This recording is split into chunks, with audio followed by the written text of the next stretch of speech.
Bienvenue sur le rocher. Peut-on réellement être certain de ne plus être condamné devant Dieu? Peut-on vivre sans cette peur cachée? Et si à la fin, Dieu me rejetait? Et si je n'avais pas fait assez? Et si je retombais sous le jugement? Beaucoup de croyants vivent avec une foi sincère, mais une sécurité fragile. Pourtant, la Bible affirme quelque chose d'absolument extraordinaire. Dans l'Épître aux Romains chapitre 8 verset 1, il est écrit « Il n'y a donc maintenant aucune condamnation pour ceux qui sont en Jésus-Christ ». Et Jésus lui-même déclare dans l'Évangile selon Jean chapitre 5 au verset 24 « Celui qui écoute ma parole et qui croit à celui qui m'a envoyé à la vie éternelle, il ne vient point en jugement, mais il est passé de la mort à la vie. » Deux affirmations puissantes, deux déclarations catégoriques, une vérité centrale, plus aucune condamnation. Mais que signifie réellement cette promesse? Est-ce une exagération spirituelle ou une réalité juridique, éternelle, immuable? Aujourd'hui, nous allons creuser cette vérité. C'est parti. Paul commence par un mot-clé, donc. Ce donc relie le chapitre 8 au chapitre 7. Dans le chapitre précédent, Paul décrit le combat intérieur du croyant. Il veut faire le bien, mais fait le mal. Il lutte contre le péché, il expérimente une tension intérieure. Et pourtant, malgré ce combat réel, il déclare « Il n'y a donc maintenant aucune condamnation ». Remarque le mot « aucune ». Ce n'est pas moins de condamnation, une condamnation réduite, ni une condamnation temporairement suspendue. C'est « aucune ». Le mot grec utilisé, kataklima, désigne une condamnation légale, un verdict judiciaire. Paul parle d'un tribunal, d'un jugement officiel, d'un verdict rendu.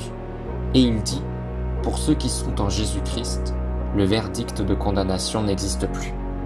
Pourquoi? Parce que la condamnation est déjà tombée. Elle n'a pas disparu dans le vide, elle est tombée sur Christ à la croix. À Golgotha, la justice de Dieu a été pleinement satisfaite. Dieu ne condamne pas deux fois pour le même péché. Si le péché a été jugé en Christ, il ne peut plus être jugé sur toi. Sinon, cela signifierait que le sacrifice de Jésus n'a pas suffi. Or, la croix n'était pas partielle, elle était totale. Paul introduit une réalité fondamentale dans Romains. Il existe deux positions spirituelles, être en Adam et être en Christ. En Adam, on parle plutôt de condamnation, de séparation, de mort spirituelle, tandis qu'en Christ, il est sujet de justification, de réconciliation et de vie. La condamnation ne dépend pas seulement de tes actes, elle dépend de ta position. Si tu es en Adam, tu es sous condamnation. Si tu es en Christ, la condamnation est impossible. Ce n'est pas une question d'émotion, c'est une question d'union spirituelle. Passons maintenant dans l'Évangile selon Jean. Jésus fait une déclaration encore plus radicale. Il dit trois choses puissantes.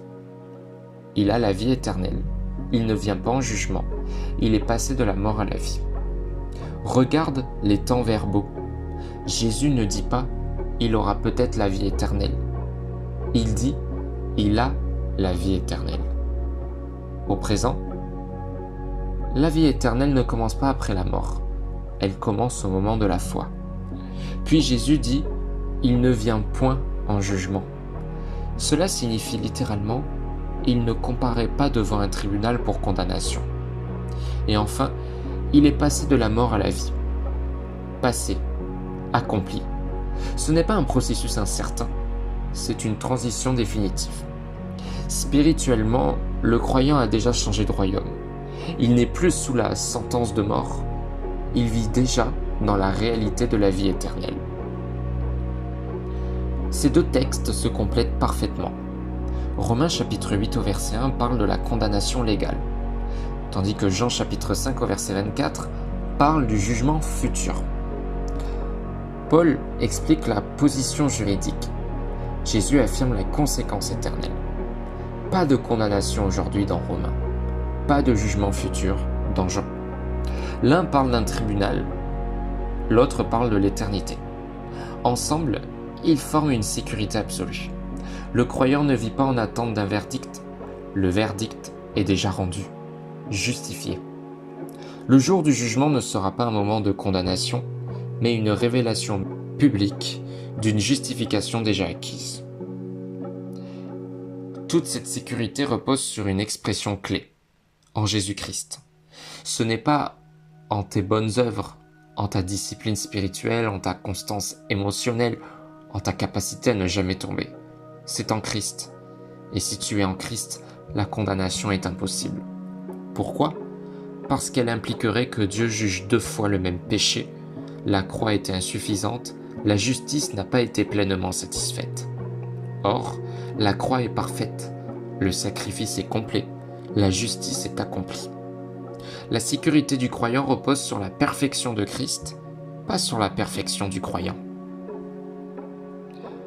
Beaucoup vivent avec une culpabilité constante, la peur d'être rejeté, l'impression que Dieu est toujours déçu, l'angoisse du jugement futur. Ils croient en Christ, mais vivent comme si le verdict était encore en attente. Ils se voient encore dans le box des accusés, alors que le juge a déjà prononcé l'acquittement. La condamnation est une arme que l'ennemi utilise, mais elle n'a plus de base légale. L'Évangile ne dit pas « essaye d'être assez bon pour éviter la condamnation ». Il dit « la condamnation a été annulée ».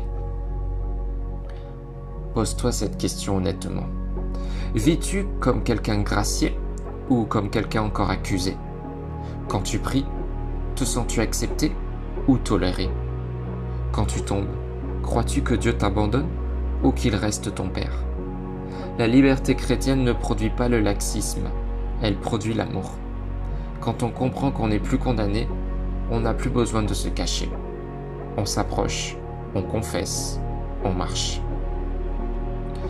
Ces 2 versets nous donnent une certitude immense. Aucune condamnation aujourd'hui, aucun jugement à venir, vie éternelle maintenant.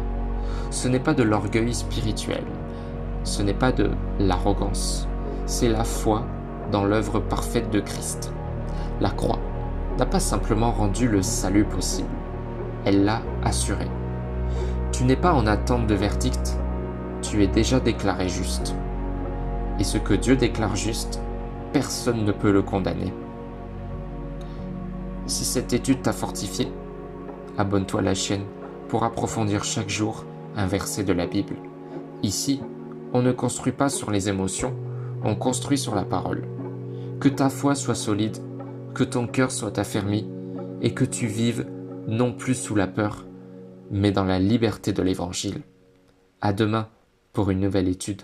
Prends soin de toi.